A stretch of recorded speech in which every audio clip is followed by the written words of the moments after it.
आज हम बात कर रहे हैं विवाह में सप्तपदी।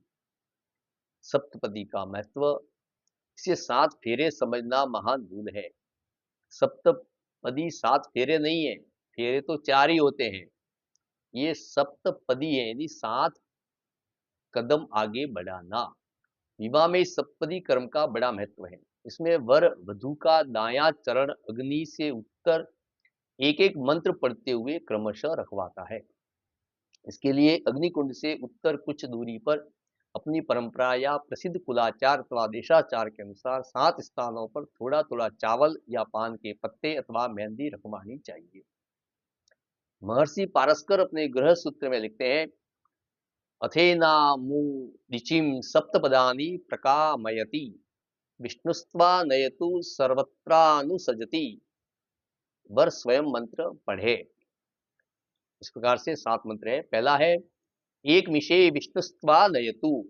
यह मंत्र वर के पढ़ने के बाद वधू का दाया चरण प्रथम चावल पर रखवाएं। यह पग जमीन में जीवन में अन्न की प्राप्ति के लिए है। इसमें विकृति आने का परिणाम दाम्पत्य जीवन में अन्न की कमी के रूप में आता है। उन खाद्य पदार्थों का अभाव जीवन में प्राय दिखता है। दूसरा कदम रखते हुए बोलते हैं, द्वे ऊर्जे विष्णुस्त्वा नयतु।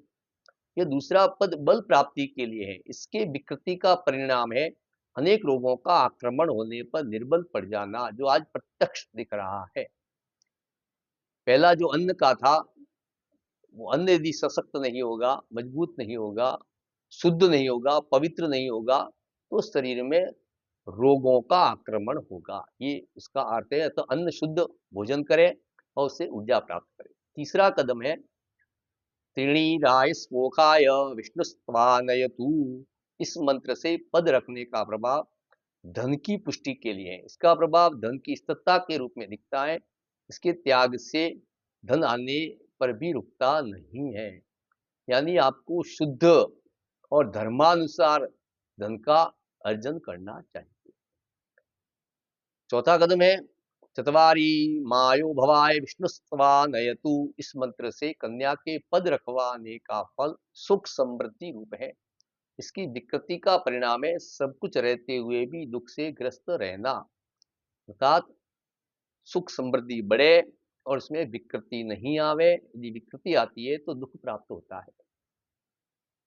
पांचवा कदम रखते हुए कहते हैं, पंच पशुभ्यो विष्णुस्त्वा नयतु। इस मंत्र से कन्या के पग रखवाने का फल है पशुओं की प्राप्ति, यानी घर में पशु बल बढ़े। इसमें विकृति का परिणाम आज गोवध के रूप में दिख रहा है।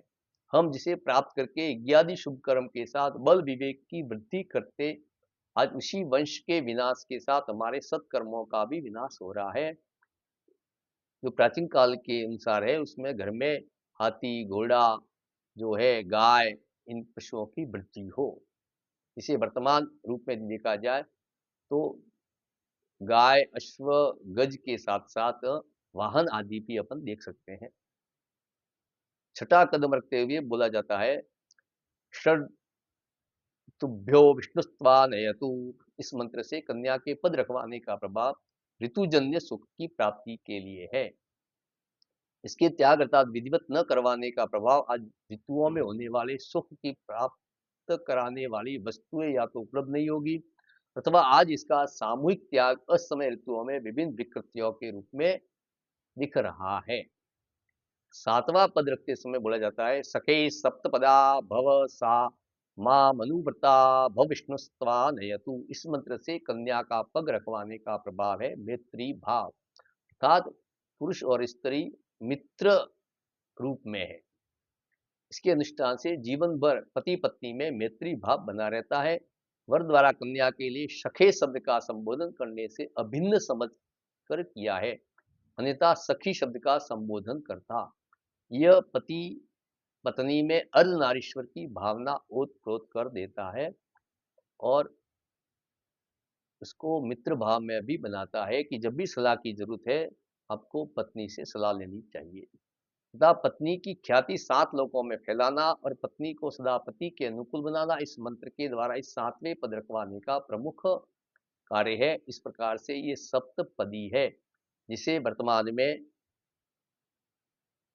फ़िल्मों में इसको 7 फेरे के रूप में प्रसारित किया जा रहा है, जो सर्वथा अनुचित है, गलत है, अशास्त्रीय है।